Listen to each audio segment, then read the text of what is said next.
A millionaire took a homeless woman and her son to his mansion to shelter them from the storm. The next morning, he was paralyzed when he saw her looking at the photo of his missing wife and crying. The rain poured down in relentless sheets, drumming against the windshield of Ethan Reynolds' black Mercedes as he drove down the deserted Louisiana highway. The wipers worked furiously, struggling to keep up with the downpour, but the storm reduced visibility to mere feet ahead. The air smelled of damp earth and wet asphalt, and thunder rumbled in the distance, growing louder by the second. Ethan barely paid attention to the road. His mind was lost in the past, where it often wandered these days. He thought about her, Caroline, his wife, gone. The grief had dulled over time, turning into something less sharp but no less heavy, an ever-present weight on his chest. The mansion where he lived felt like a mausoleum, filled with memories he tried not to confront. Lightning cracked across the sky, illuminating the stretch of road for a brief second. That's when he saw them. A woman stood at the side of the road, drenched to the bone. Clutching a small child in her arms, she held the boy tightly, as if shielding him from the storm. Her long dark hair plastered against her face and neck. Even through the heavy rain, Ethan could tell they were shivering, their clothes soaked through. His grip on the steering wheel tightened for a moment. He considered just driving past. It wasn't his problem. He wasn't the kind of man who stopped for strangers. Not anymore, but something in him hesitated. He slowed the car, cursing under his breath. He pulled over and rolled the window down just enough to speak. The wind howled, sending cold rain into the car. "Do you need help?" His voice came out gruff, almost reluctant. The woman hesitated, blinking at him through the downpour. Her lips trembled, her whole body visibly shaking. "Please, my son." Her voice was weak, barely audible over the storm. Ethan exhaled sharply. He wasn't good with people. He wasn't good with kids, either. But when he looked at the boy, small, fragile, pressed against his mother's chest with his tiny arms gripping her shirt, something inside him twisted. "Get in," he said. She hesitated for only a second before pulling open the passenger door. Ethan winced as rain blew into the car, soaking the leather seats. She slid in, clutching the boy tightly. The child barely made a sound, but Ethan could feel his nervous gaze darting toward him. Ethan turned the heat up, watching from the corner of his eye as the woman cradled the child, rubbing his arms to warm him. "What the hell are you doing out here in this storm?" he asked. Pulling back onto the road, the woman swallowed hard. We were walking. We got lost. Walking. In the middle of nowhere, at this hour." He shot her a sharp glance. "Where's your car?" "We don't have one." Ethan exhaled through his nose, gripping the wheel tighter. Something about her story didn't sit right with him. She looked too fragile, too exhausted. And the boy, Michael she had called him, hadn't said a single word. He just clung to his mother, his wide brown eyes darting around nervously, as if expecting something bad to happen. "You have a place to stay?" he asked after a long silence. She hesitated, then shook her head. "Of course not." Ethan ran a hand through his damp hair. He didn't want company. His house, his life, was built around solitude. He had learned to keep people at arm's length, but he couldn't just leave them out here. After a long moment, he muttered, "You can stay at my place tonight, just for the night." The woman turned to him, startled, as if she hadn't expected the offer. For the first time, he got a good look at her face. Delicate features, big expressive eyes, lips slightly parted in shock. There was something familiar about her, though he couldn't place why. "Thank you," she whispered. "Truly." Ethan didn't respond. He just focused on the road ahead, ignoring the uneasy feeling creeping into his chest. By the time they reached Reynolds' estate, the storm had grown even fiercer. Rain pounded against the vast mansion's towering windows as Ethan led them inside. The massive foyer was dimly lit, the grand chandelier above casting long shadows. Michael clung to his mother's leg, taking in the place with wide eyes. "I'll get you some towels," Ethan muttered, disappearing down the hall. When he returned, the woman had taken off her soaked coat, revealing a simple gray sweater underneath. She took the towel gratefully, wrapping it around Michael first before drying her own hair. "What's your name?" Ethan asked, leaning against the doorway. She hesitated. "Elisa." His brow furrowed slightly. "And your son?" "Michael." Ethan nodded. though something about the interaction left a strange taste in his mouth. "Why were you out there?" he pressed. "Where were you going?" Elisa looked away. Nowhere. He didn't believe her, but he also wasn't in the mood to push. "I'll show you to a room," he said instead, turning toward the staircase. Elisa followed silently, Michael gripping her hand tightly. Ethan led them down a long hallway, stopping at a guest room. "Bathroom's in there," he said.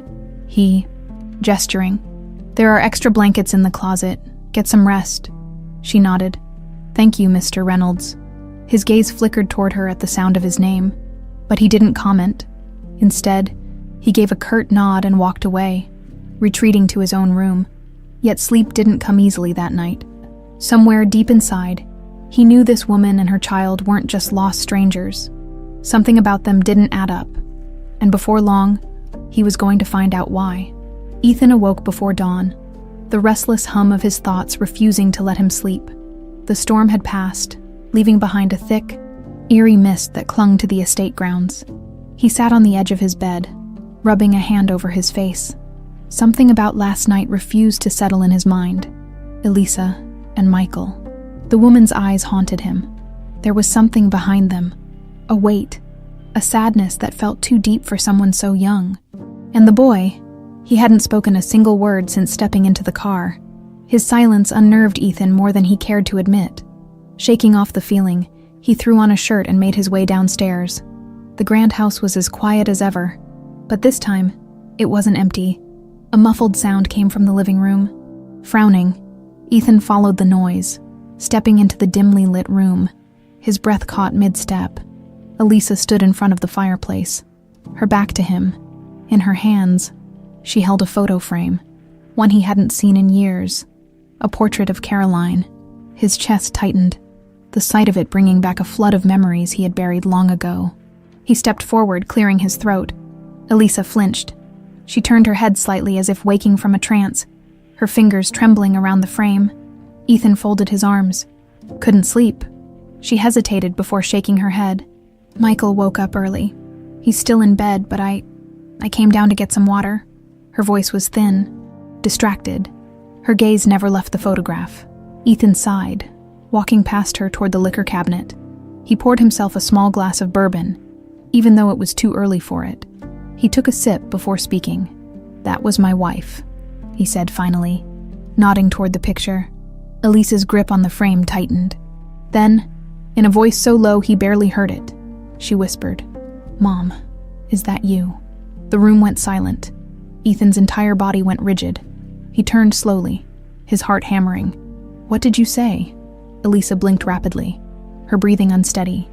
I don't know why I said that," she stammered, shaking her head. It came out. I saw her face and I don't know." Ethan's fingers clenched around his glass. His heartbeat thundered in his ears. "Did you know Caroline?" His voice was tight, controlled. Elisa looked down, as if searching for an answer that didn't exist. "No," she whispered. "At least I don't think so. I don't remember much of my past." Ethan narrowed his eyes. She doesn't remember. He should have let it go. He should have ignored the gut-wrenching feeling crawling up his spine. But something about her, about the way she looked at Caroline's picture, the way her hands shook, it wasn't normal. The silence between them stretched, heavy and suffocating. Then Michael's small voice came from the hallway. "Mom?" Elisa turned quickly, tucking the photo frame back onto the shelf. Michael stood in the doorway, rubbing his sleepy eyes. His brown curls were messy from sleep, and he looked around hesitantly. "Hey, sweetheart," Elisa said, her voice softer now. "Did you have a bad dream?" Michael shook his head and looked at Ethan. Ethan studied the boy carefully. He was small, maybe 5 or 6. Something about him nagged at the back of Ethan's mind, but he couldn't place what. Michael didn't speak again. Instead, he clung to Elisa's hand, pressing himself against her. Ethan set his drink down and exhaled sharply. "You both should eat." Elisa nodded quickly. "Right? Breakfast." She led Michael to the kitchen, and Ethan followed at a slower pace, his thoughts swirling. "Mom? Is that you?" That wasn't something people said by accident. Breakfast was a quiet affair. Elisa focused on feeding Michael, breaking small pieces of toast for him. Ethan observed them carefully. He noticed how Michael barely touched his food, how his little hands clenched around the edge of the table, tense. After a long silence, Ethan leaned back in his chair. "You never told me where you were coming from." Elisa hesitated, cutting Michael's pancake into tiny bites. "It's complicated." Ethan arched an eyebrow. "Try me," she sighed, pushing her hair behind her ear. We were staying with a friend, but it wasn't safe anymore, so I left." "Not safe," Ethan repeated, his suspicion deepening. Elisa avoided his gaze. "It's personal," Ethan huffed, tapping his fingers against the table. "You show up in the middle of a storm, with no car, no place to go, and no real explanation. Now you're standing in my house looking at pictures of my dead wife and calling her mom."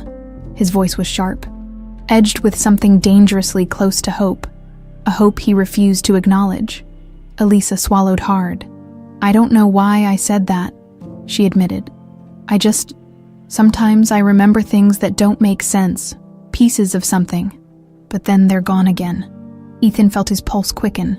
He leaned forward. "Like what?" Elisa looked at Michael. The boy had stopped eating and was staring at his plate as if trying to disappear. After a long pause, she murmured, "A song." Ethan's chest tightened. "What song?" Elisa's lips parted, but she hesitated before quietly humming a lullaby, one so painfully familiar that it made Ethan's stomach drop. Caroline used to sing that song. His breath caught in his throat. He stared at Elisa, the room spinning slightly. No, it wasn't possible. It couldn't be. Elisa's voice trailed off, and she rubbed her forehead as if in pain. "I don't even know where I know it from," she whispered. Ethan stood abruptly, his chair scraping against the floor. His heart pounded like a war drum. "Excuse me," he muttered, stepping away from the table. He walked toward his study, his hands trembling. He needed answers. Elisa wasn't just some lost woman. She was connected to Caroline, to him, and he was going to find out how. Ethan shut the study door behind him, his mind spinning. He leaned against the desk, gripping its edge, trying to steady himself. The lullaby still echoed in his ears. Caroline's lullaby. How the hell did Elisa know it? His gut told him this wasn't a coincidence. The way she had looked at Caroline's picture, the way her hands trembled, and that moment when she had whispered, "Mom, is that you?" It wasn't random. Ethan exhaled sharply and pulled out an old wooden box from the bottom drawer of his desk. The box had remained shut for years. Inside, he kept all the files related to his daughter's disappearance, the one case that haunted him more than anything else. He flipped through the reports, his chest tightening as he saw her name, Ethan Reynolds, his daughter.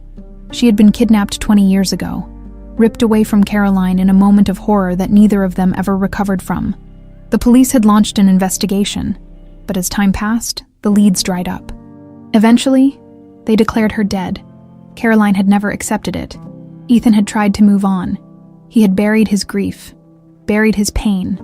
But now, after all these years, a woman named Elisa, a name so damn close, had walked into his house, humming the same lullaby Caroline used to sing. It was too much. Could it be her? No. That was impossible, wasn't it? A knock at the study door made him snap his head up. He quickly shut the box, masking the storm brewing inside him. "Come in." Elisa hesitated at the doorway, holding Michael's hand. I wanted to thank you for letting us stay last night." Ethan nodded, his face unreadable. "You don't have to thank me." She stepped in cautiously. "I know you have questions about what I said earlier, about the song." His heart pounded, but he kept his expression neutral. "Go on." Elisa exhaled shakily. "I don't know why I knew it. I don't even know where I heard it before. But when I saw her picture, something inside me just clicked." Ethan studied her carefully. "What do you remember about your past?" Elisa lowered her gaze. "Not much. Nothing." She swallowed. "There are flashes, images I don't understand, a woman's voice, a man's shadow sometimes, a crib, a baby blanket." She hesitated before adding, "And a name, Eliza." Ethan's blood turned to ice, his hands clenched into fists, his heart hammering in his chest. She had remembered the name. He kept his voice steady. Who told you that name? I don't know, Elisa admitted, rubbing her temple as if trying to force the memories to surface. It's like it's buried deep inside me. But it's there. Ethan took a slow breath. He had to be careful. If he pushed too hard, she might retreat. But if he didn't push, he might never get the answers he needed. Do you know who your parents are? Elisa blinked at him, caught off guard.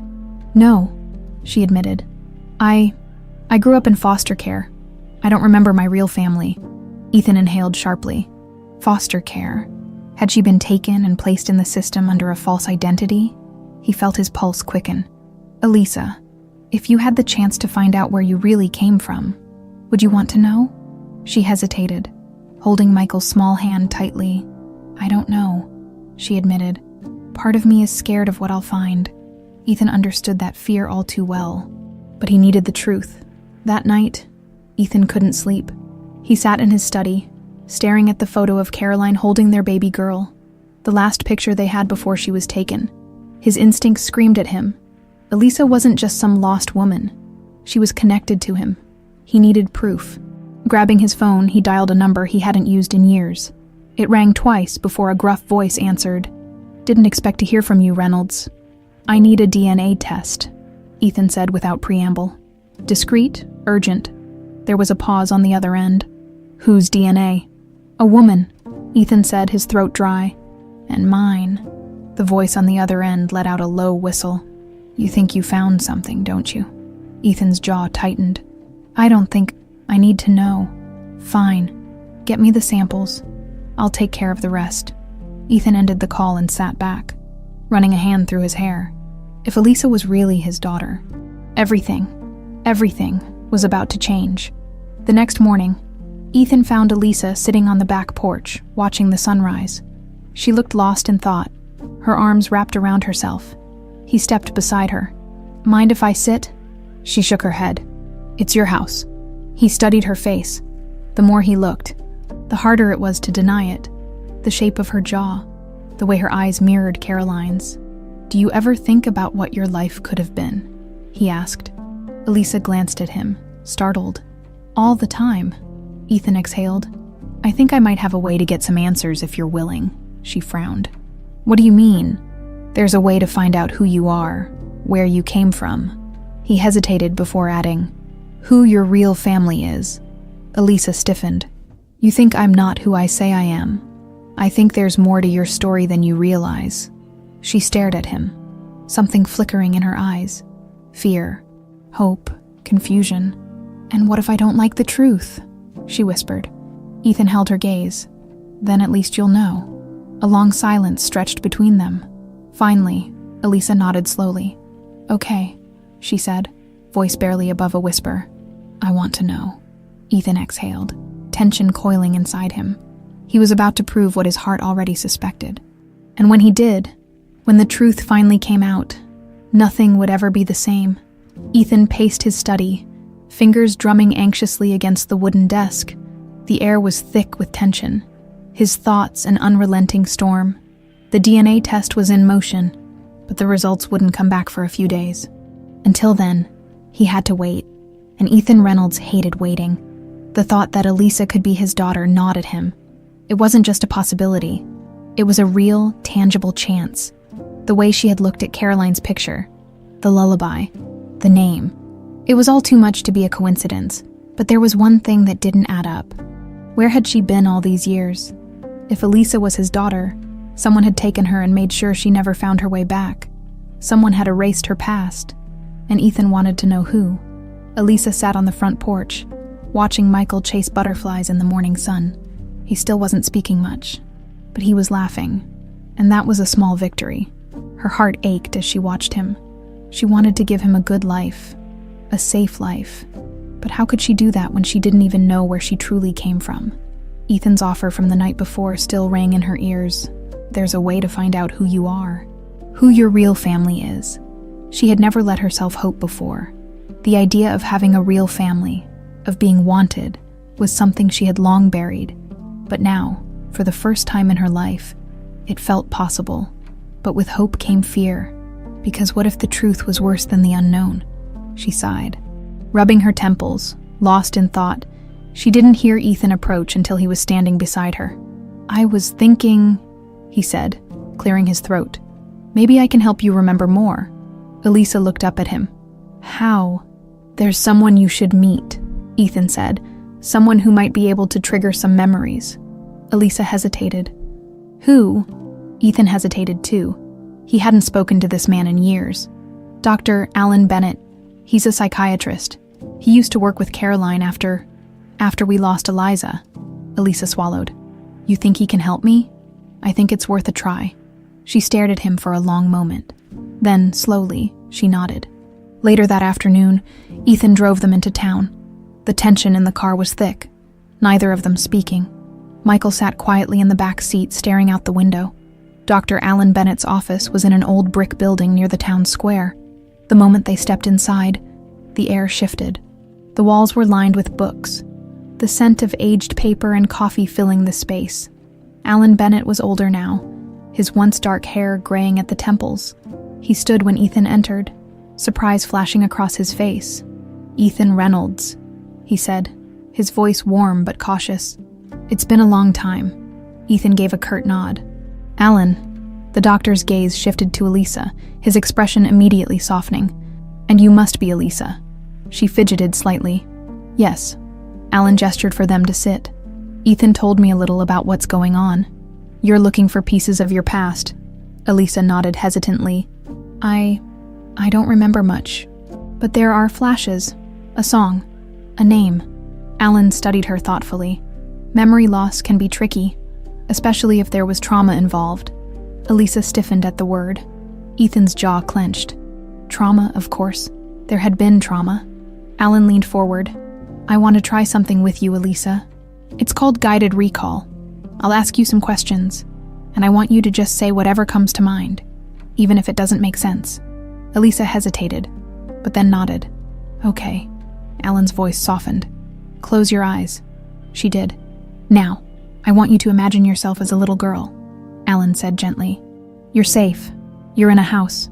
What do you see?" Elisa's breathing slowed. Her fingers twitched. "A white crib," she whispered. "A mobile with stars. It's spinning." Ethan felt his pulse quicken. "What else?" Alan encouraged. Elisa's brow furrowed. "A woman. She's singing." Ethan held his breath. "What does she look like?" Alan asked. Elisa's lips parted. "Dark hair, soft voice. She smells like flowers." Ethan gripped the arms of his chair. "Caroline." Alan's voice remained calm. "Do you hear what she's saying?" Elisa's breathing hitched. Then in a barely audible whisper, she sang, "You are my light. You are my sky." Ethan felt the ground beneath him shift. That was Caroline's lullaby. Elisa gasped suddenly, her eyes snapping open. She looked around, panic in her expression. "I saw something else," she choked out. Alan's gaze was steady. "Tell me." Elisa gripped the arms of her chair. "Someone took me," she whispered. "A man." Ethan's stomach turned to stone. Alan remained calm. "Can you see his face?" Elisa's breath came fast and shallow. "No, just his voice," he said. "She'll never find out." Ethan's blood ran cold. "She'll never find out." Those words sent a chill down his spine because someone had wanted to keep Elisa hidden. Someone had taken her, knowing exactly what they were doing. Elisa pressed a hand to her forehead, her breathing uneven. "I don't know what's real," she whispered. "What if I'm making this up?" Ethan finally spoke, his voice firm. "You're not making it up." Alan nodded. "Memories don't just appear out of nowhere." "Elisa, something inside you remembers." Ethan clenched his fists. Someone had stolen her past, and now he was going to find out who. That night back at the estate, Ethan sat alone in his study, staring at an old family photo of Caroline, himself, and baby Eliza. The DNA results would come soon. But deep down, he already knew the truth. Elisa was his daughter, and whoever had taken her was still out there. The weight of the session with Dr. Bennett lingered over the house like an unseen presence. That night, Elisa barely spoke. She had tucked Michael into bed early, but even when Ethan passed by her room, he heard her pacing softly. He understood why. The memories were there, buried, fragmented, but real, and the words she had spoken, "She'll never find out," Ethan had spent hours replaying them in his head, trying to force a name, a face, something to surface. But it was no use. He needed more. The next morning, the sky was overcast, the heavy clouds pressing down on the estate like an omen. Ethan found Elisa in the kitchen, staring blankly at a cup of coffee. She barely acknowledged him when he walked in. "You didn't sleep," he said. It wasn't a question. She let out a tired laugh. "You either." He poured himself a cup of black coffee and leaned against the counter. "You're remembering things," Elisa sighed. "Pieces, just flashes." She rubbed her temple. "I don't know what's real and what's just my mind playing tricks on me." Ethan studied her carefully. "The name, Eliza. You've remembered it before." She tensed. "Elisa," he said slowly. "What if the reason it feels familiar to you is because it was yours?" She let out a sharp breath. "That's crazy. Is it?" Ethan's voice was calm, steady. "You show up out of nowhere. You recognize a photo of my wife. You know a song only Caroline ever sang. And now you're remembering a name that happens to be almost identical to the one my daughter had before she was taken." Elisa shook her head, but he could see it, the fear creeping into her expression. I don't know," she murmured. "Even if that were true, why wouldn't I remember anything more?" Ethan hesitated before speaking. "Because maybe someone didn't want you to." Elisa's grip on her coffee cup tightened. The thought made her stomach churn. Ethan took a slow breath, setting his cup down. "If I could prove it, if I could prove beyond any doubt that you're Eliza Reynolds, would you want to know?" She looked up at him, uncertainty flickering in her eyes. "I don't know," she admitted. Ethan nodded slowly, accepting the answer. "I'll let you think about it." But deep down, he already knew. She was his daughter, and whoever had stolen her had made damn sure she never found out. That afternoon, Elisa took Michael for a walk around the estate. The land stretched for acres, with oak trees that seemed to whisper with the wind. Michael's small hand clutched hers tightly as they walked along a worn path. "Are we leaving soon?" he asked quietly. Elisa stiffened. "Why would you ask that?" Michael shrugged. "Because we always do." Her heart squeezed painfully. Because we always do. For years she had moved from place to place, never settling, never feeling safe. And Michael had learned this wasn't the life she wanted for him. And yet, the thought of staying here, of facing the truth, terrified her. She knelt in front of him, brushing his curls back gently. "Would you like to stay?" Michael hesitated. Then, he nodded. Elisa swallowed the lump in her throat. Then maybe it was time to stop running. Later that evening, Ethan received an email. The DNA test results had arrived. His hands were steady as he opened the document. He read the results once, then twice. His breath caught in his throat. 99.9%. Match. He let out a slow, shaky breath, pressing a hand to his mouth. It's her. Elisa was his daughter. Ethan had spent 2 decades believing she was dead. Caroline had died grieving for a child she thought she lost forever. And now, the truth was staring back at him. He closed the laptop and sat there for a long time, his chest rising and falling with unsteady breaths. How the hell was he going to tell her? An hour later, Ethan found Elisa standing on the back porch, watching the sky darken into deep blues and purples. "I need to talk to you," he said. She turned, sensing something in his tone. "What is it?" Ethan hesitated for a long moment. Then, finally, he pulled the folded test results from his pocket and handed them to her. She frowned, taking them carefully. "What is this?" "Just read it." Her eyes scanned the paper, her brows furrowing. Then suddenly her breath hitched. She looked up at him, shaken. What is this?" Ethan swallowed hard. "Proof." Her hand trembled. "Proof of what?" His voice was quiet, but firm. "That you're my daughter." Silence stretched between them. Elisa's fingers curled around the paper, her breathing uneven. "No," she whispered. "Elisa, listen to me." "No," she said again, stepping back.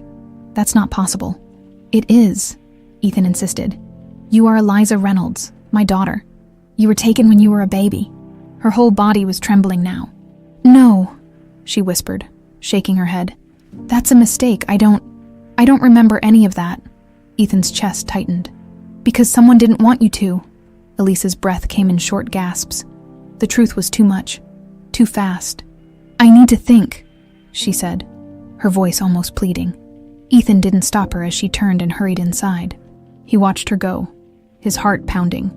He had found his daughter, but he was about to find out that the fight for her wasn't over yet. Elisa shut the door behind her and pressed her back against it, her breath coming in shallow gasps. Her hands trembled as she clutched the DNA results, the words blurring in front of her eyes. 99.9% match, Ethan Reynolds. No, it wasn't possible. She had spent her entire life not knowing where she came from. Foster homes, temporary shelters, nowhere ever felt like home. But this was too much. A father she never knew, a mother who had died mourning her. It felt like her entire identity had been ripped away, leaving her with nothing but a hollow sense of fear and confusion. She could hear Michael in the next room, playing quietly. She closed her eyes, willing herself to be strong. He was the only thing in her life that was real, the only thing she was sure of. She couldn't fall apart now, but she also couldn't face Ethan. Not yet. She needed air. Ethan stood on the porch long after Elisa had disappeared inside. He should have expected this reaction. Hell, he barely knew how to process the truth himself. For 2 decades, he had believed his daughter was dead. Caroline had died believing their child was gone forever. Now, Elisa was standing in his house, flesh and blood. His own daughter who had been stolen from him. And the worst part, someone had done this on purpose. He clenched his fists. Someone had taken his child and buried the truth so deep that she didn't even know who she was, and he was going to find out who. He turned back toward the house, but just as he reached the door, his phone buzzed in his pocket.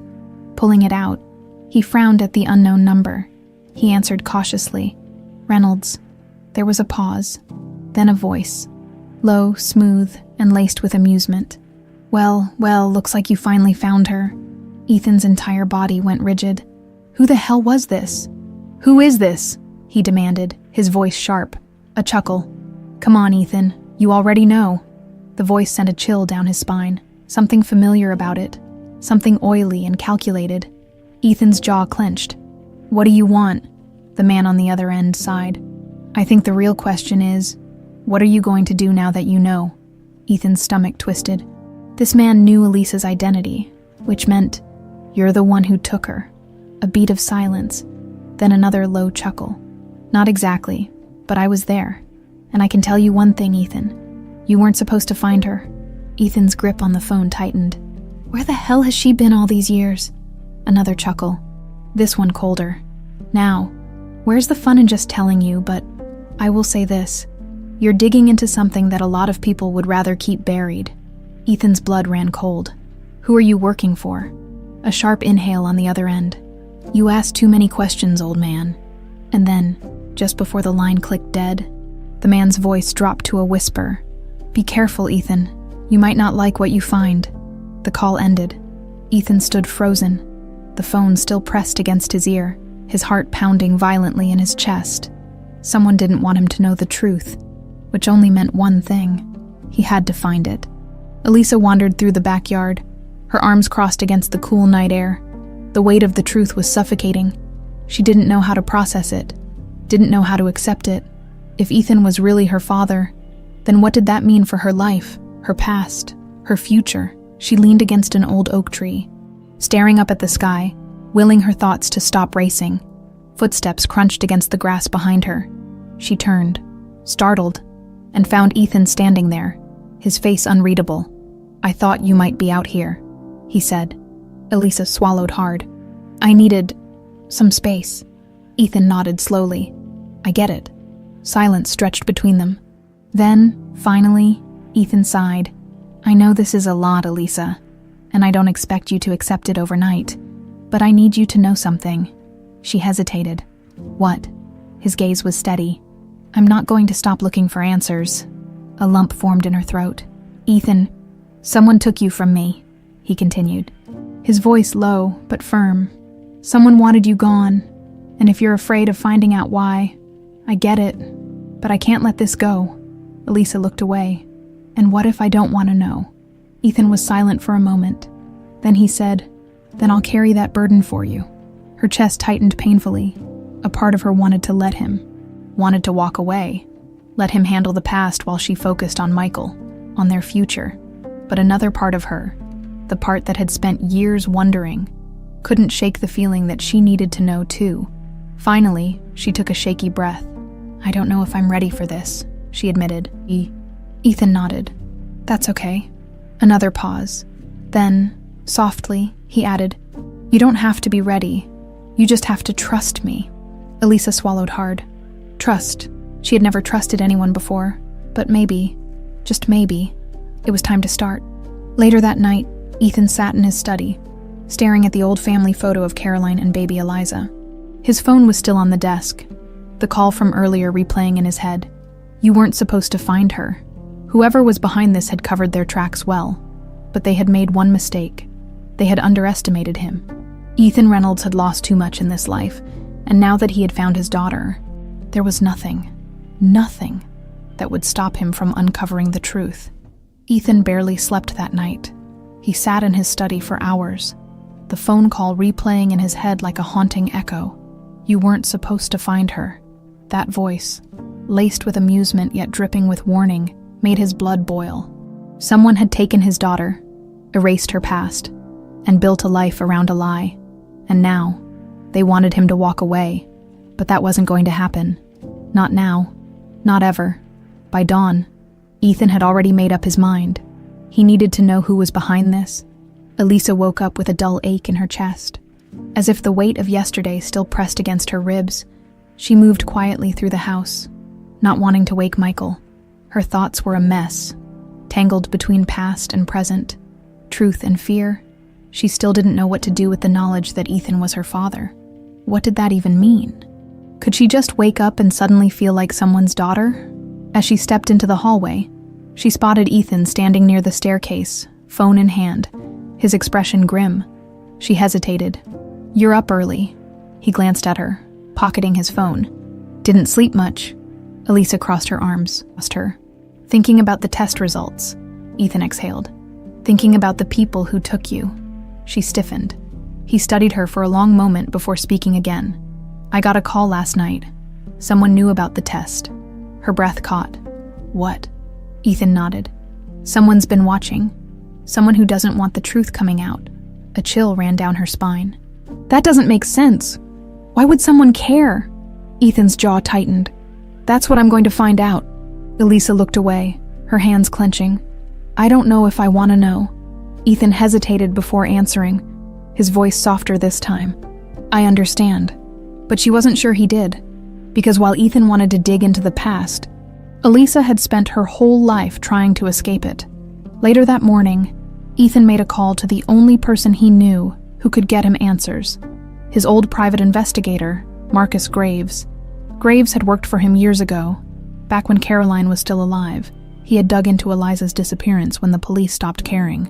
He hadn't found anything back then, but now, Ethan had a new lead. Graves picked up after 2 rings. "Didn't think I'd hear from you again, Reynolds?" Ethan didn't waste time. "I need information." Graves chuckled. "That's usually how this works." "What kind?" 20 years ago, my daughter was taken." Graves went silent. "Yeah, I remember. She's alive." Another beat of silence. Then, a sharp intake of breath. "Hell," Graves muttered. "You sure?" "Positive." Graves let out a low whistle. "All right. What do you need?" "I need to know who took her, and why." Graves exhaled. "That's a big request. Someone covered their tracks well if she's been missing this long." "I don't care what it takes," Ethan said firmly. "Find out who did this, and find out if they're still watching." There was a pause. Then, Graves said, "I'll see what I can dig up." Ethan ended the call and set his phone down. Now, he waited. Elisa sat on the back porch, watching Michael play with a stick, drawing shapes in the dirt. Her mind was still spinning. Ethan was her father. She had a mother she never knew, and someone had stolen her from them. She didn't know how to process that. Did she even want to? The sound of approaching footsteps made her look up. Ethan stood nearby, watching her carefully. "Can I sit?" he asked. She nodded hesitantly. He lowered himself onto the porch steps beside her, stretching his legs out. Silence hung between them for a moment before he finally spoke. "I hired someone to look into what happened to you." Elisa tensed. "Ethan, you don't have to be involved," he interrupted gently. "But I can't let this go." She swallowed, looking down. And what if we don't like what we find? Ethan let out a slow breath. Then at least we'll know. She hugged her knees to her chest. I don't know who I am without the gaps in my past. What if I don't like the person I was supposed to be? Ethan turned to her, his voice steady. You're my daughter. That's who you are. A lump formed in her throat. She wanted to believe him. But believing meant accepting, and she wasn't sure she was ready for that. Later that evening, Ethan's phone buzzed again. Graves. He answered immediately. Tell me you found something. Graves exhaled sharply. I found something, but you're not gonna like it. Ethan's chest tightened. Talk. There's a reason you never found your daughter. Ethan gritted his teeth. I know that. No, Reynolds, you don't. Graves hesitated, then dropped the bombshell. It was someone close to you. Ethan's blood ran cold. His grip on the phone tightened. Who? There was a pause. Then, finally, Graves said a name, and Ethan felt his entire world shatter. Elisa was about to head upstairs when she heard a loud crash. She turned, startled, and saw Ethan standing in his study, his face dark with rage. A glass had shattered on the floor beside him. Her stomach twisted. What happened? She asked cautiously. Ethan's eyes were burning as he turned to face her. His voice was low, dangerous. I know who took you.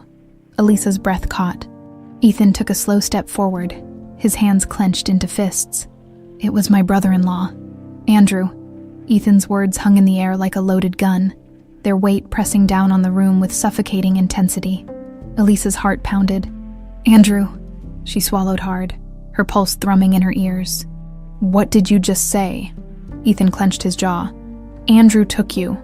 His voice was low, seething, barely controlled. Caroline's own brother. He stole you from us. Elisa shook her head, backing up a step. That doesn't make any sense, doesn't it? Ethan's voice was sharp, his anger barely contained. He ran a hand through his hair, his mind racing with the information Graves had given him. Elisa felt her stomach churn. You're saying my whole life was a lie? Ethan's chest rose and fell heavily. Yes.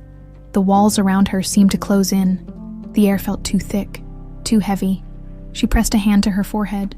This wasn't happening. It couldn't be Andrew. She barely knew anything about the man, only that Caroline had spoken of him when she was alive, and now Ethan was telling her that he was the reason she had spent her entire life feeling lost. Her throat tightened. Why? Her voice was barely above a whisper. Ethan's fists clenched. Because of money. Elisa blinked, struggling to keep up. What? Ethan exhaled sharply, forcing himself to calm down enough to explain. Caroline and I came from different backgrounds. My wealth came from business, but her family had old money, generations of it. When she and I got married, her inheritance was untouched, but in the event of her death, it would go to her next of kin, unless she had a child. Elisa's breath hitched. If you had stayed, Ethan continued, his voice rough, Caroline's fortune would have eventually gone to you, but if you were gone, her stomach dropped. It would go to Andrew. Ethan gave a slow, grim nod. He had everything to gain from making sure you disappeared. Elisa's hands curled into fists. So he stole me. For money. Ethan's voice was tight with rage. It wasn't just about the money. Andrew always resented Caroline. He thought she was weak. Too sentimental. He didn't want her to have a family outside of what he controlled. Elisa felt sick. So, what did he do with me? Ethan's expression darkened. That's what I don't know yet, but he made sure you never found out who you were. Elisa took a shaky step back. This is insane. I know. She felt like the floor had been ripped out from under her. The life she thought she had lived, the identity she had struggled to understand, was built on a foundation of lies. Ethan took a slow step toward her. Elisa, I need you to listen to me. She looked up at him, her chest tight. Andrew knows we're getting close. His voice was grim. The call I got yesterday wasn't a warning. It was a threat. Elisa's fingers trembled. You think he's watching us? Ethan exhaled sharply. I think he never stopped. That night, Elisa couldn't sleep. She lay in bed, staring at the ceiling, her mind racing. Andrew. She tried to remember anything about him, but there was nothing. just a name that had never mattered to her before today. Now, he was everything. And worst of all, if Ethan was right, he was still out there, watching, waiting. Her stomach twisted. Was he coming for her? She turned on her side, watching Michael's small figure curled up beneath the blankets. She wouldn't let anything happen to him, no matter what. The next morning, Ethan made another call to Graves. "I need more," he said. The second the pie picked up, Graves exhaled. "I figured as much. Where is he?" Ethan demanded. A pause. "That's the thing," Graves muttered. "He's been off the radar for years." Ethan's grip on the phone tightened. "Find him," Graves sighed. "I'll see what I can do." Ethan ended the call and rubbed his temples. Andrew had disappeared. But for how long? Because something told him the bastard wasn't done yet. That afternoon, Elisa stepped into Ethan's study. He looked up, surprised. "I need to know everything," she said, her voice steady. Ethan studied her carefully. "Are you sure?" She nodded. "If this man took me from my family, I deserve to know why. And I deserve to know if he's coming back." Ethan exhaled, leaning forward. "Then we do this together." Elisa swallowed. "Together," Ethan nodded. "We start by digging into Andrew's past. Finding people who knew him. If he's alive, we find him before he finds us." A lump formed in Elisa's throat. If Andrew had spent this long making sure she never uncovered the truth, what would he do now that she had? Later that evening, Ethan received a message from Graves. "Found something. Meet me tomorrow." Alone, Ethan's gut twisted. Something told him this was just the beginning. Because if Andrew had gone through this much trouble to erase Elisa's past, he wasn't going to let her go that easily. The morning sun barely pierced through the thick clouds as Ethan drove toward the meeting spot Graves had chosen. A rundown diner on the outskirts of town. The parking lot was nearly empty, the neon open sign flickering against the faded brick exterior. Ethan pulled into a space near the entrance, scanning the lot for anything suspicious. After last night's revelations, he trusted no one, especially now that he knew Andrew was involved.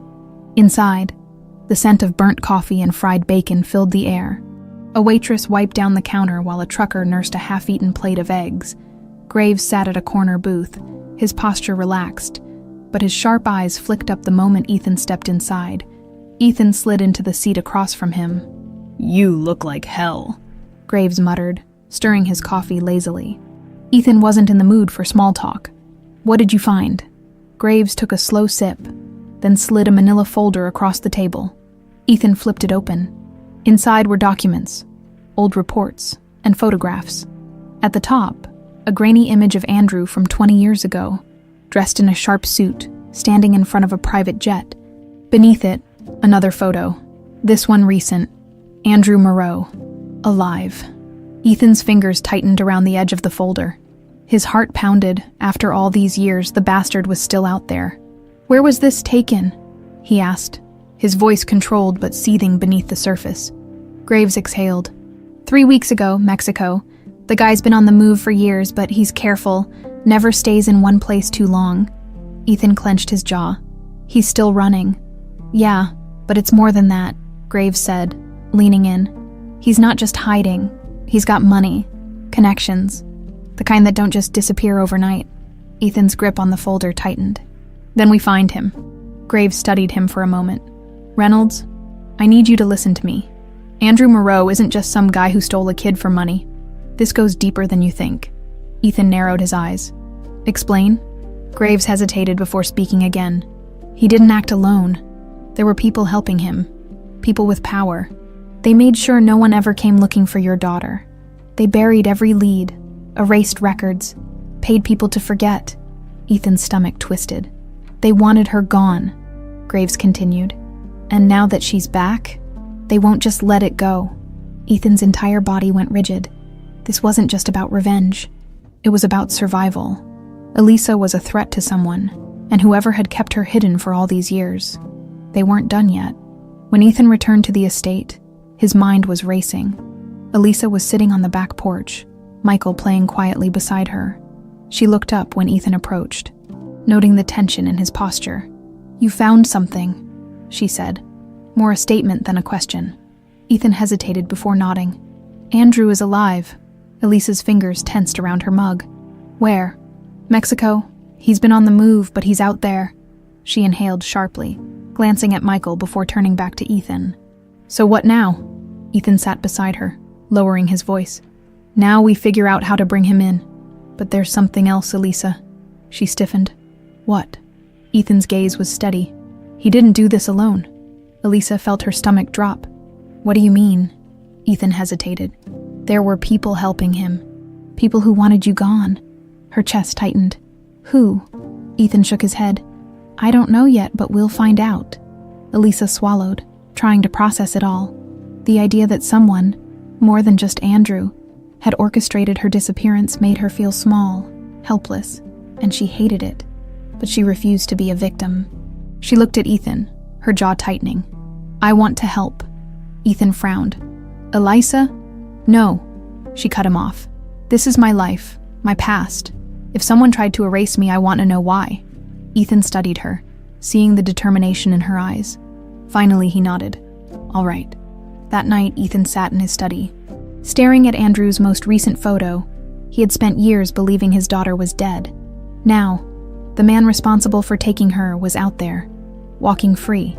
Not for long. His grip tightened around his whiskey glass. Tomorrow, he would take the next step, and nothing would stop him.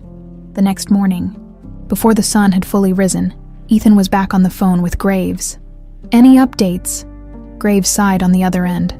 I got a lead on a guy who used to work for Andrew back in the day. Name's Victor Hale, ex-lawyer. Got his hands dirty in a lot of places. If anyone knows how Andrew pulled this off, it's him. Ethan's jaw tensed. Where is he? Somewhere in New Orleans, Graves replied. Not exactly the kind of guy you find in a phone book, though. Ethan grabbed his car keys. I'll find him. That afternoon, Ethan drove to the French Quarter, where Graves had tracked Hale's last known location. The streets were alive with tourists, music, and the ever-present hum of the city. But Ethan wasn't here to enjoy the view. He pulled up in front of a small, run-down bar, the kind of place where people went when they didn't want to be found. Inside, the air was thick with the scent of cheap liquor and bad decisions.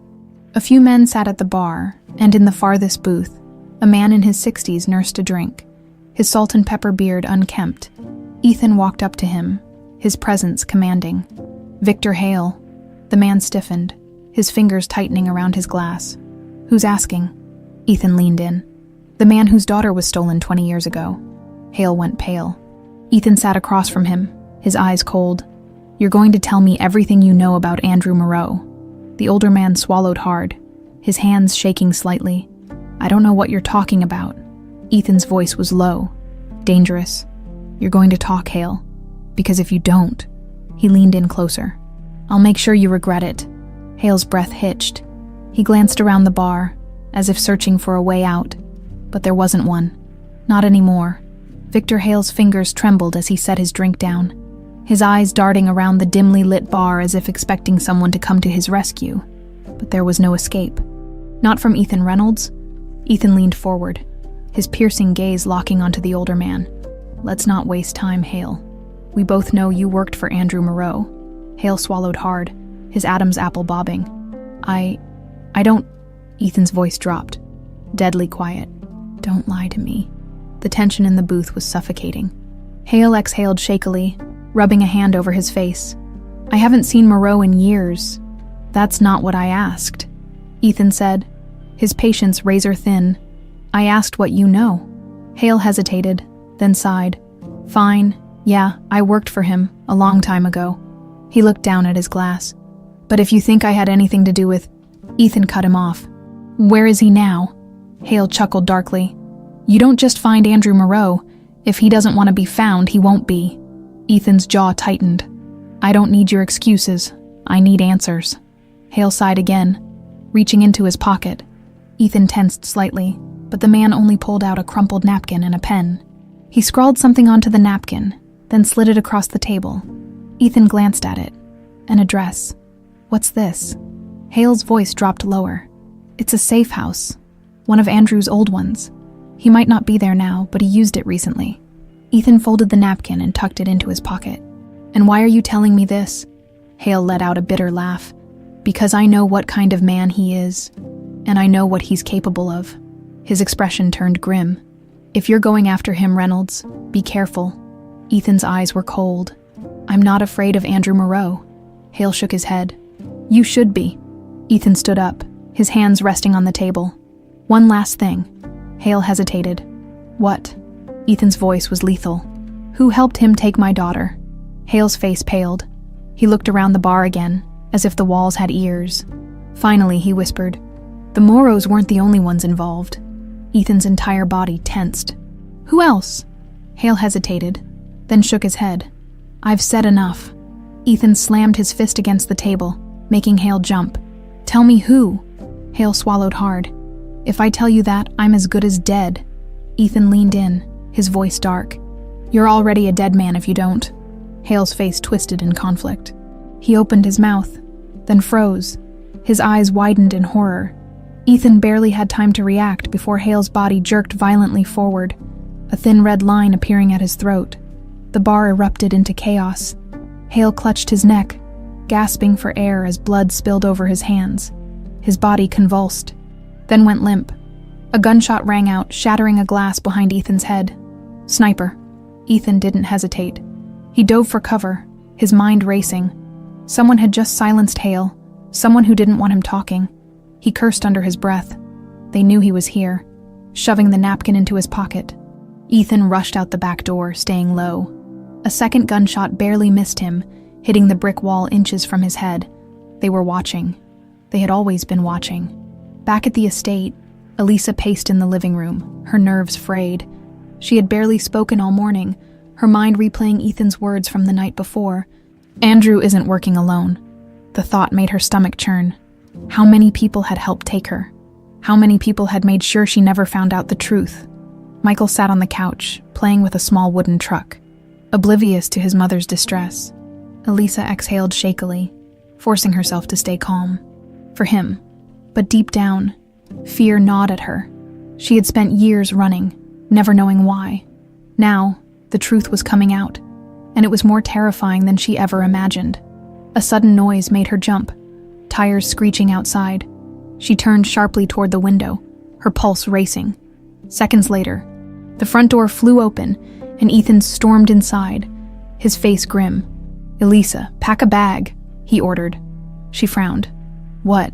We have to go now. She took a step toward him, alarmed. Ethan, what happened? He exhaled sharply. Hale's dead. Elisa's breath caught. What? Someone killed him before he could talk. She felt a chill run down her spine. You mean... Yes, Ethan interrupted. They knew I was there.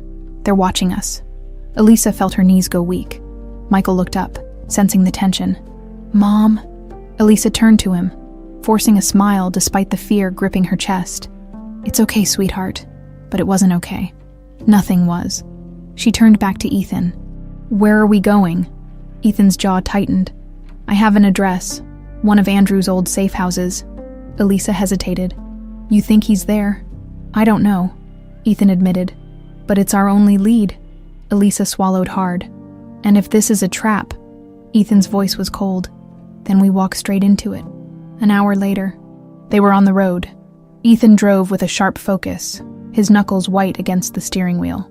Elisa sat in the passenger seat, glancing anxiously at Michael in the back, who had fallen asleep. She turned to Ethan.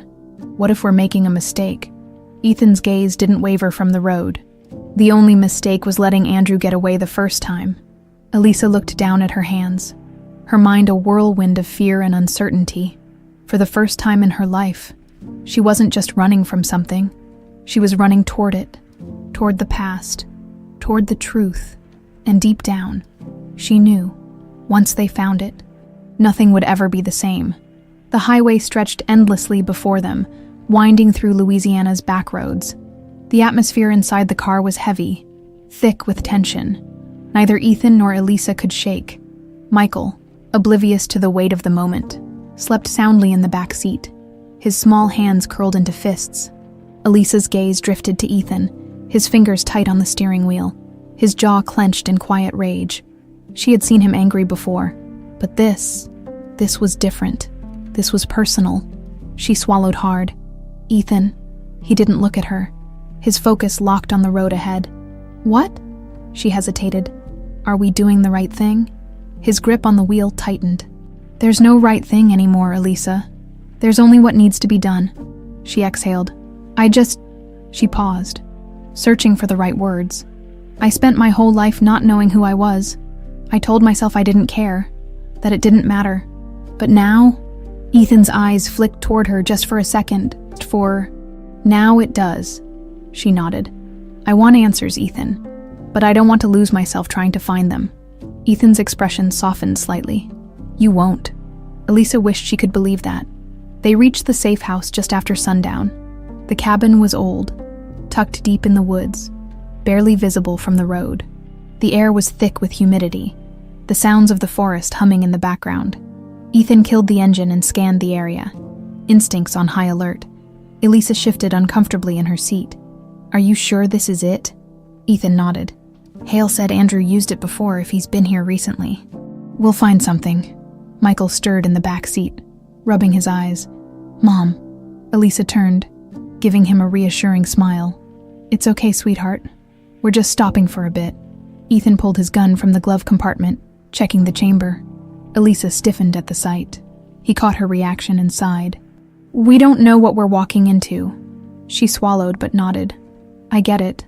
Still, it didn't make her feel any better. Ethan opened the door first, stepping onto the gravel driveway. The air was still, too still. Elisa unbuckled Michael and lifted him into her arms before stepping out. Stay close. Ethan approached the cabin cautiously. Gun at his side, the front door was slightly ajar, the lock broken. His stomach churned. Someone had been here. He signaled to Elisa to stay back as he pushed the door open. The hinges creaked, the interior shrouded in shadows. Ethan stepped inside, scanning the room. Empty, but something was off. Dust coated the furniture, but the floor near the kitchen had fresh footprints. Someone had been here recently. Elisa followed cautiously, Michael clinging to her side. She glanced around, her heart pounding. Ethan. He held up a hand. Stay here. Moving deeper into the cabin, he checked each room. No one, but when he entered the back bedroom, he froze. There, on the old wooden desk, sat a manila folder. His name was printed on the front. Ethan Reynolds. His stomach twisted as he reached for it, flipping it open. His own face stared back at him. A surveillance photo from 2 nights ago, taken outside his estate. His blood ran cold.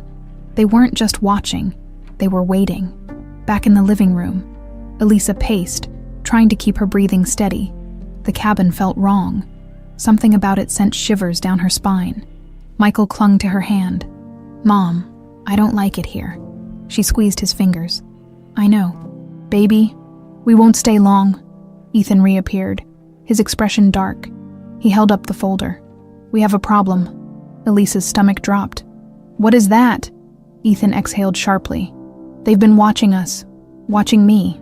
Elisa's breath hitched. What? Ethan tossed the folder onto the coffee table, flipping through the pages. Surveillance photos. Notes. My schedule. They know everything. Elisa's hands shook as she reached for the papers. Who are they? Ethan's jaw tightened. That's what I'm trying to figure out. Elisa flipped through the documents, her breath catching when she saw the next page. Her own face stared back at her. It was an old photo, one she didn't even remember being taken. She looked younger, barely a teenager. A small note was scrawled beneath it. Asset has no memory. Her hands trembled. Ethan. He stared at the page, his expression unreadable. Asset, she whispered. What does that mean? Ethan's voice was like steel. It means you weren't just taken, Elisa. You were part of something bigger. Her vision blurred. I don't understand. Ethan clenched his fists. Someone didn't just steal you away, they were using you. And they made damn sure you never remembered. A sick feeling coiled in her stomach. How much of her life had been real? Michael whimpered, burying his face in her side. She instinctively held him closer, trying to keep herself from falling apart. Ethan rubbed a hand over his face, trying to contain his rage. Andrew wasn't working alone. He was answering to someone. Elisa's breath hitched. Who? Ethan hesitated before pulling out the last document in the file. A single name was written at the top. Elisa stared at it, her entire body going rigid. A. Moreau. Her voice shook. Andrew. Ethan nodded grimly. He's not just running, Elisa. He's still pulling the strings. Elisa's hands tightened into fists. For so long, she had run from her past. Now, it was time to face it. Her voice was steady, her fear replaced by something colder. We find him. Ethan met her gaze, the same fire burning in his eyes. We end this. The weight of the folder sat between them like a bomb waiting to detonate. Elisa's fingers traced the edges of the surveillance photos. Her mind racing. The fact that Andrew had never stopped watching made her feel exposed. Like prey. Ethan paced the room, his fury barely contained. This wasn't just about keeping you hidden. They were keeping tabs on you. Elisa forced herself to swallow the fear rising in her throat. Why? Ethan exhaled sharply. Because whatever Andrew was involved in, it's still happening. She looked down at the old photo of herself. The words, "Asset has no memory," etched beneath it. Asset, not child, not victim. Asset. Her hands trembled. What the hell had they done to her? Michael shifted beside her, his small fingers gripping her sweater. Mom? His voice was sleepy, confused. She quickly turned to him, forcing a soft smile. It's okay, sweetheart. But it wasn't. Nothing was okay. Ethan stopped pacing and turned to her. We need to move. We can't stay here. Elisa frowned. You think they know we're here? Ethan's jaw tightened. They knew where I was 2 nights ago. It's only a matter of time before they come looking. Elisa swallowed hard. Then where do we go? Ethan hesitated before answering. We stop running. She frowned. What? Ethan grabbed the folder and held it up. Andrew's been playing this game from the shadows, controlling everything from a distance. If we want the truth, we have to force him out. Elisa's breath caught. You want to lure him out? Ethan's eyes were cold. We don't have a choice. They left the cabin before dawn, heading back toward New Orleans. Ethan had a plan, a dangerous one. They would set a trap, one Andrew couldn't resist. The idea was simple. Ethan still had powerful contacts in the business world, and one of them, a man named Charles DuPont, had once worked closely with the Moreau family. If Andrew was still watching, he wouldn't be able to ignore a message coming from DuPont's office. Ethan crafted a carefully worded email. Sent from an encrypted server. Subject: a proposal you can't afford to ignore from Charles DuPont's office to Amoro Andrew. You have something I want. I have something you need. We should talk. 1 night only. No security. Face to face. You know where to find me.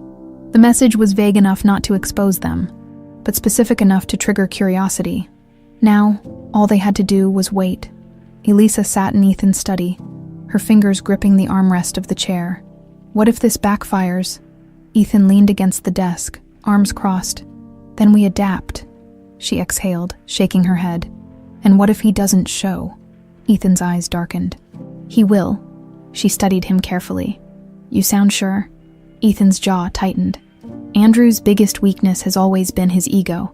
He's spent years controlling everything from the shadows. The second he feels like someone else is pulling the strings, he'll come running. Elisa hesitated.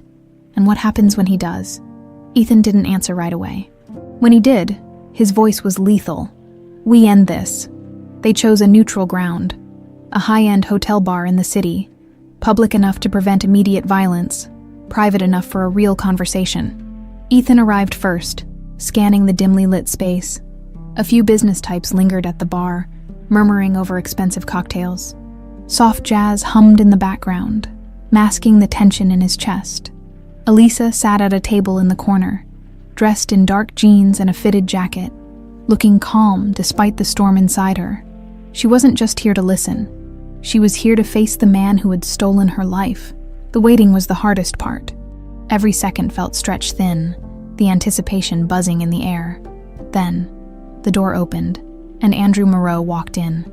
Elisa's breath caught in her throat. Andrew Moreau was older, but not weaker. His sharp suit, salt and pepper hair, and air of controlled authority made him look more like a CEO than a criminal. His eyes swept the room before landing on Ethan, and then, finally, on her. For a split second, Something flickered across his face. Recognition then, a slow, calculated smile. He approached the table, unbuttoning his jacket before settling into the chair across from Ethan. "Well," Andrew murmured. "Isn't this a surprise?" Ethan's jaw was tight. "Not as much as you'd think." Andrew leaned back, his expression smug. "I have to say, Ethan, I expected you to be smarter than this, luring me into some cheap setup." He smirked. "I expected more from you." Ethan's gaze was ice cold. "This isn't a setup." Andrew raised a brow. No. Ethan's voice dropped lower. "This is a warning." Andrew chuckled, shaking his head. "You think you can threaten me after all these years?" Elisa couldn't take it anymore. She leaned forward, her voice sharp. "You stole my life." Andrew turned to her slowly, his expression unreadable. Then, to her shock, he laughed. "Oh, Eliza." He shook his head. "You were never supposed to come back." Her stomach twisted. "Why?" Andrew's smile faded. "Because you were meant to be forgotten." Her blood ran cold. Ethan's fist slammed against the table. "You took her from us." Andrew met his gaze, unflinching. "And what are you going to do about it?" Ethan exhaled sharply. "I don't think you understand the position you're in." Andrew smirked. "I understand perfectly. You think you've won because you finally found her. You think you can fix what's already broken?" Elisa's hands curled into fists. "I'm not broken." Andrew's eyes darkened.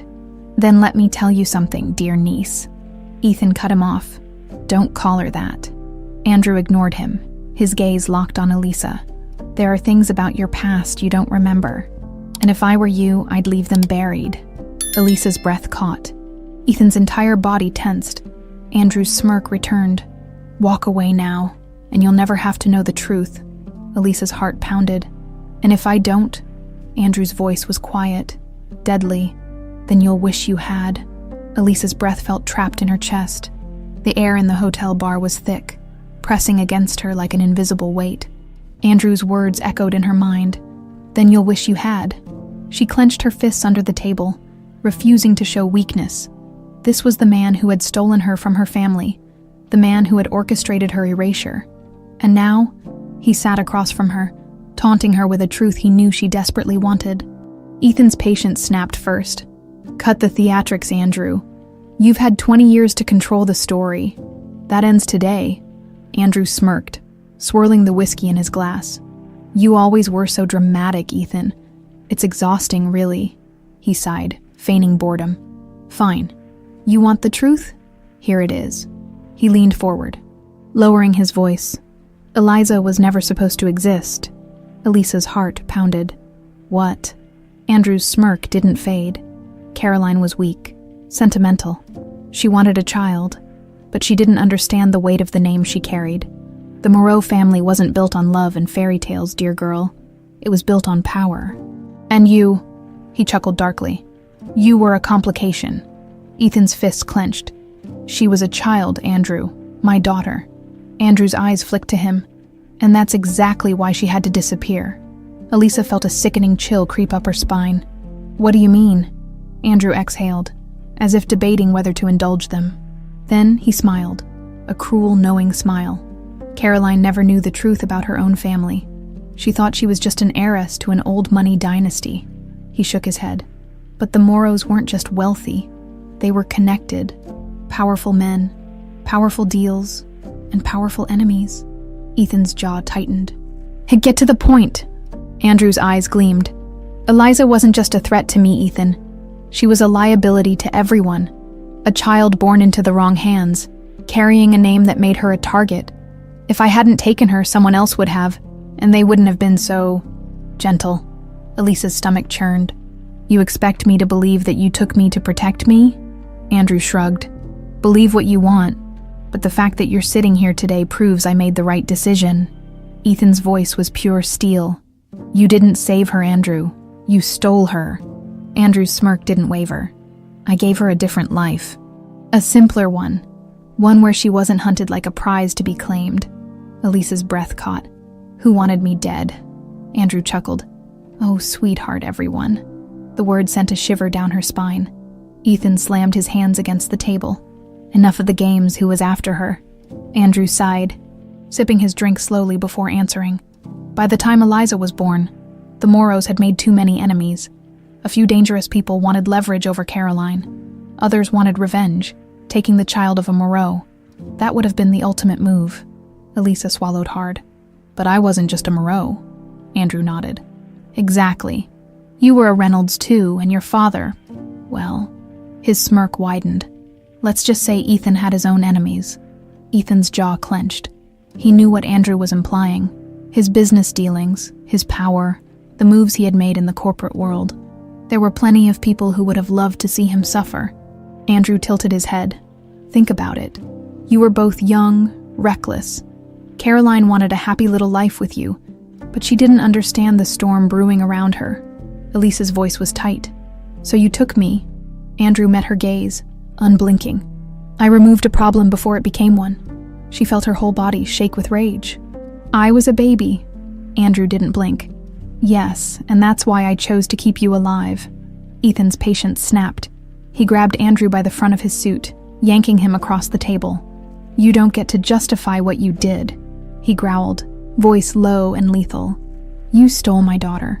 You let Caroline die thinking she'd lost her child. You destroyed lives. Andrew didn't flinch. And yet, here you are, sitting across from me, still playing this game like you think you've won.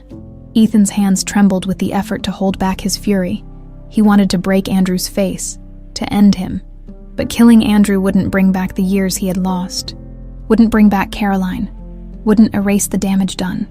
Instead, he forced himself to release his grip, shoving Andrew back into his chair. Elisa stood, hands balled into fists.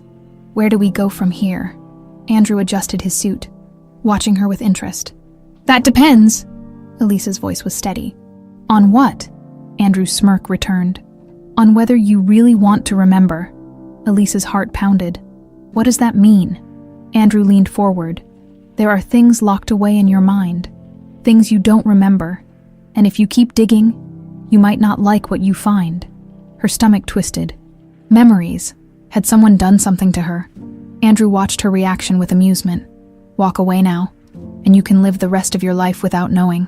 Elisa's nails dug into her palms. She had spent her whole life searching for the truth, and now, the man who had stolen it from her was offering her a way out. For the briefest second, she hesitated. Then, she looked at Ethan, her father, the man who had never stopped searching for her. And she knew. She wasn't walking away. She turned back to Andrew, her voice cold. Tell me everything. Andrew's smirk widened. I was hoping you'd say that. Elisa sat frozen. Andrew's words slicing through her like a blade. You weren't just kidnapped, Eliza. You were trained. The weight of the revelation pressed against her chest, suffocating. She had spent years searching for answers, but nothing could have prepared her for this. She forced herself to speak. What? What does that mean? Andrew smirked, as if savoring the moment. It means, dear girl, that you were never meant to remember who you really are.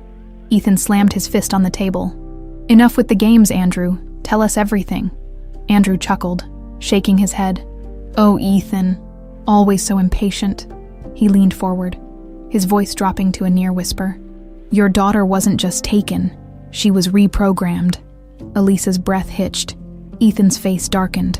What the hell does that mean? Andrew exhaled, almost bored. It means that when Eliza was taken, she was stripped of everything that tied her to the Moreau and Reynolds families. Her memories, her identity, her very sense of self. It was all carefully and systematically erased. Elisa's hands trembled. That's not possible. Andrew tilted his head. Isn't it? A sick feeling coiled in her stomach. How? Andrew's smile was chilling. Psychological conditioning, isolation, repetition. You were young, malleable. They made sure you never questioned your new reality. Elisa felt like the room was closing in on her. No, this couldn't be real. Ethan's fists clenched. Who did this to her? Andrew's smirk faded slightly. People more powerful than you, Ethan. People who have spent decades building empires in the shadows. He exhaled. You're stepping into a game that has been played long before you ever got involved. Ethan's voice was lethal. Give me names. Andrew sighed, as if disappointed. If it were that easy, don't you think you would have found them by now? Elisa's nails dug into her palms. And you were just a pawn. Andrew chuckled. I was a facilitator. I ensured that the transition went smoothly. His gaze sharpened. You were meant to disappear, Eliza, to become someone else, and for years you did. Elisa's head pounded. What do you mean? Andrew exhaled, tapping his fingers against the table. Do you have flashes, Elisa? Fragments of memories that don't make sense. Her throat tightened. Yes.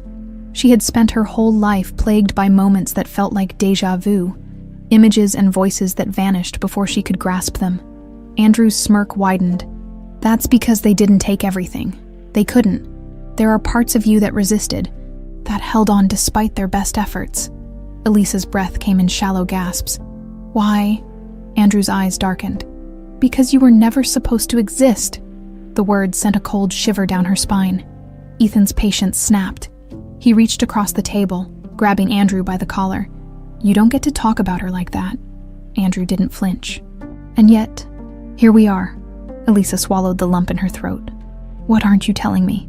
Andrew hesitated, then finally leaned back. Do you know why they took you? Elisa's voice was barely a whisper. Why? Andrew's smirk faded entirely. Because you were the only one who could destroy them. Silence filled the room. Elisa shook her head. That doesn't make any sense. Andrew's gaze was cold. Oh, but it does. He glanced at Ethan. Your daughter wasn't just a Moreau. She wasn't just a Reynolds. She was a weapon. Ethan's jaw tightened. You're lying. Andrew chuckled. Am I? Elisa felt like the floor was crumbling beneath her. What did they do to me? Andrew exhaled. They prepared you, conditioned you. You weren't just erased, Eliza. You were rebuilt. Her stomach churned. For what? Andrew studied her for a long moment. Then, he spoke the words that changed everything. To take down the people who made you. Elisa's breath caught. She couldn't think, couldn't process the weight of what he was saying. Andrew smirked. You were their experiment, Eliza. Their ultimate contingency plan. Her pulse raced. What does that mean? Andrew exhaled. It means that somewhere inside you is the key to dismantling everything they've built. He leaned in. And that's why they're still watching. Ethan's voice was steel. Where do we find them? Andrew chuckled darkly. You don't find them, Ethan. They find you. Elisa felt nausea creep up her throat. All her life, she had felt like she was running from something she didn't understand. Now she knew why. She wasn't just running, she was hunted. Ethan's voice was calm, but filled with quiet rage. You're going to tell us everything. Andrew smirked. And if I don't, Ethan's jaw tightened. Then I'll make you. Andrew leaned back, laughing softly. I was hoping you'd say that. Elisa's voice was steady, but her heart was racing. Tell me how to remember. Andrew studied her carefully. Are you sure you want to? Her fingers curled into fists. I have to. Andrew's smirk widened. Then let's begin. Elisa's heartbeat pounded in her ears as Andrew's words settled into the suffocating silence of the dimly lit bar. Then let's begin. She should have been afraid. She should have walked away, but she was done running. Ethan, however, wasn't ready to play along. His fists were clenched so tightly his knuckles were white. You don't control this, Andrew. His voice was sharp, laced with fury. We're not here to play your twisted mind games. Andrew chuckled, amused. Oh, Ethan, you're still so predictable. He turned back to Elisa. But she isn't. Not anymore. Elisa swallowed, trying to steady herself. If you're telling the truth, if there are things buried inside my mind, I want to remember. Andrew studied her, a glint of satisfaction in his gaze. Memories don't just resurface, Eliza. They have to be unlocked, carefully, and with the right triggers. Her stomach churned. How do I do that? Andrew exhaled, leaning back. It has to start with something familiar. A place, a sound, an object tied to your past. Something that might shake loose the pieces they buried. Elisa's fingers twitched against the table. A place. Her mind immediately went to the Reynolds estate, the house Ethan had brought her to, where she had first seen the photo of Caroline and inexplicably called her mom. Ethan's expression was wary. He had been silent, watching her carefully. You don't have to do this, he said quietly. But she did. Because deep down, she knew. The truth had always been waiting for her, returning to the Reynolds estate. The drive back to the estate was heavy with unspoken words. Michael had fallen asleep in the back seat, unaware of the storm brewing around him. Elisa sat in the passenger seat staring out the window. She could feel something pressing at the edges of her mind, just out of reach. Ethan finally broke the silence. "I don't trust him," she exhaled. "Neither do I." "Then why are we letting him pull the strings?" Elisa turned to him. "Because if we don't, we might never find out what they did to me." Ethan's hands tightened on the wheel. "You think you're ready for that?" She hesitated before answering. "No, but I can't live in the dark anymore." Ethan glanced at her, then gave a small nod. "Then we do this together."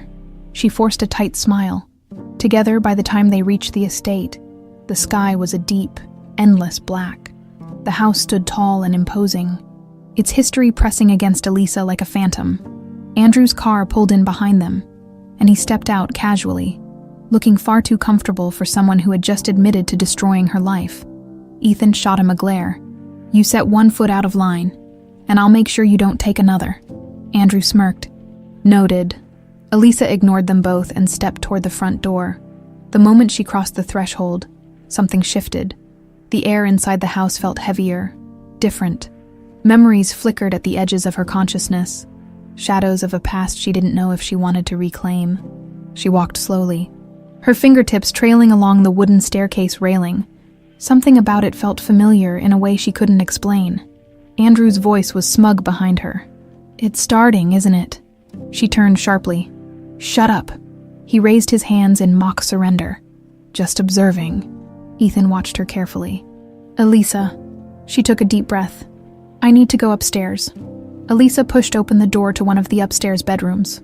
The moment she stepped inside, it hit her like a wave. She gasped, clutching the doorframe as flashes of something old, buried, broken, tore through her mind. Laughter, a woman's voice, gentle, singing softly, a child's giggle, the scent of lavender and vanilla. Elisa's breath came out in a shaky exhale. She had been here. This had been her room. She staggered forward, reaching for the bedpost. Her fingertips tingled as if recognizing the wood beneath them. "Mom." The word left her lips before she could stop it. Ethan stiffened behind her. Andrew watched with fascination. Her head ached as the memories pulled at her. A music box, a small white rabbit stuffed animal, warm arms tucking her in. Then, a scream. Her heart lurched as something darker surfaced. Flashes of chaos, a woman's sobs, strong arms grabbing her, a hand covering her mouth. Pain, fear, darkness. She gasped, stumbling backward, her chest heaving. Ethan was there in an instant, steadying her. "Elisa, what is it?" She pressed a shaking hand to her forehead. I remember something." Ethan's grip tightened. "What did you see?" Elisa's throat was dry. She swallowed hard, forcing the words out. "They took me. From here." Ethan's face darkened. Andrew, still leaning against the doorframe, sighed. "Well, that's progress." Ethan shot him a murderous glare. "If you don't shut the hell up." Elisa raised a trembling hand. "Wait!" She turned back to the room. To the bed, the dresser. Something else was trying to break free. She needed more. Her gaze landed on the closet. A rush of cold fear washed over her. She knew. That was where she had been hiding. With slow, measured steps, she crossed the room and reached for the doorknob. Her fingers barely brushed it before the memory slammed into her. A dark figure, heavy footsteps. The closet door yanked open. Blinding light. Strong hands dragging her out. A voice. "Shh, little one. You're not meant for this life." Then, "Darkness!" Elisa screamed. She fell backward, her knees hitting the floor as she clutched her head, gasping for air. Ethan was there, gripping her shoulders. "Elisa, talk to me." She was shaking, her entire body trembling. Andrew's voice was eerily calm. Well, looks like she found the first door." Ethan turned on him. "What the hell is happening to her?" Andrew sighed. "She's unlocking the pieces, but if she keeps going, she might not like what she finds." Elisa barely heard him. Her mind was spinning, her pulse hammering in her ears. She had seen his face, the man who had taken her, and for the first time, She had something to chase. She sucked in a sharp breath. She was going to find him. And when she did, she would end this. Elisa's body trembled as she sat on the floor of the old bedroom, her breath coming in short, shallow gasps. Ethan was kneeling beside her, gripping her shoulders, his face a mixture of concern and rage. She had seen it, his face, the man who had ripped her from this house, from her mother's arms, the man who had taken her into the shadows of a life that had never truly felt like her own. And now, after years of living in the dark, she finally had a piece of the truth. Elisa. Ethan's voice was low, steady, but there was an edge of fear beneath it. Talk to me. What did you see? Her throat was dry. Her mind was still spinning, but she forced herself to say it. A man, she whispered. He pulled me from the closet. Ethan's grip on her tightened. Who? Did you see his face? She swallowed hard, forcing the image back to the surface. It was blurry, hazy with the fear of a child's memory, but it was there. A tall man, strong, dressed in black, dark eyes, a scar along his jawline, and something else. A ring. Elisa's eyes widened as the detail hit her like a shockwave. He was wearing a ring. Ethan's expression sharpened. What kind of ring? She squeezed her eyes shut, trying to focus. A crest. A family crest. I don't know what it means, but it was important. Andrew, who had been standing near the doorway, smirked. Now that's interesting. Ethan stood, turning on him. What do you know? Andrew raised his hands in mock innocence. Nothing specific, but I do know that very few men wore that crest. His smirk widened. And even fewer are still alive today. Elisa's heartbeat pounded. Who? Andrew exhaled dramatically. If I tell you, do I get a prize? Ethan lunged for him, grabbing him by the front of his shirt and slamming him against the wall. I am so close to snapping your neck, Andrew. Andrew chuckled, completely unfazed. Fine, fine. He adjusted his jacket as Ethan shoved him back. The crest belonged to a select group of men who worked in the shadows, who made things happen when things needed to disappear. Elisa's chest tightened. Disappear. Andrew nodded. Your family, both sides, had enemies, and sometimes enemies required removal. She swallowed hard. You mean assassination? Andrew tilted his head. I mean, a highly exclusive, highly dangerous network of men who operated under the guise of silent influence. Men who didn't leave loose ends. He smiled slightly. Except apparently, one. Ethan's jaw clenched. Who? Andrew exhaled. The ring you saw. It belonged to an organization known as the Order of Orion. Elisa's stomach dropped. The name sent chills through her. It felt familiar, like a whisper in the back of her mind. Ethan frowned. Never heard of them. Andrew smirked. Of course not. That's the point. Elisa's fingers curled into fists. Who was the man that took me? Andrew shrugged. If I had to guess, there's only one name that fits the description. Ethan's patience was wearing thin. Say it. Andrew finally leaned in, his voice low. Victor Langley. Elisa's breath hitched. Something inside her snapped. A flash of a memory. A deep voice.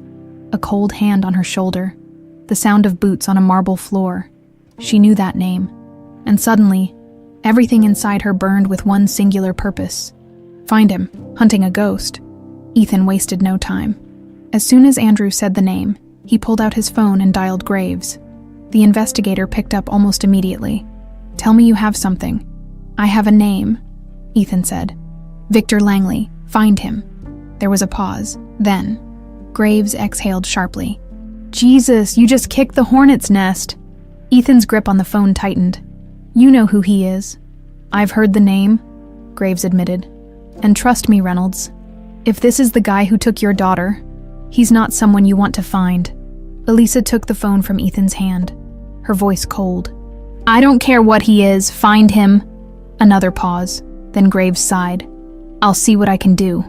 The call ended. Ethan turned to Andrew.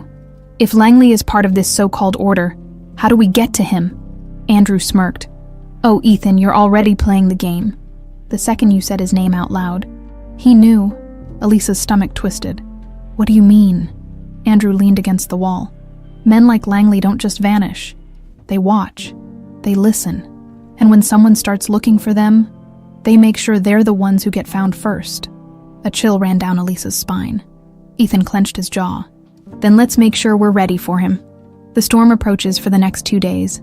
Ethan and Elisa prepared for what they knew was coming. Graves called back with intel. Langley had been in Europe for years, but something had drawn him back to the States. Ethan had a feeling he knew what. Her. Elisa spent hours going through the memories that had resurfaced, forcing herself to remember. She went through old family documents, photos, anything that might trigger more pieces of the past. And finally, on the 3rd night, the first warning arrived. Ethan had just poured himself a drink when the security system blared to life. His gun was in his hand in an instant. "Elisa," he called. She rushed downstairs, Michael in tow, her heart racing. "What is it?" Ethan didn't answer. He was already at the monitor, scanning the security feed. And then, a figure appeared at the edge of the estate. A man, standing in the shadows, watching, waiting. Ethan's fingers curled around the grip of his gun. Langley. Elisa's heart pounded. He was here. The man who had stolen her. The man who had erased her. And now, he had come to finish what he started, but this time, she wasn't a helpless child. She met Ethan's gaze, her voice steady.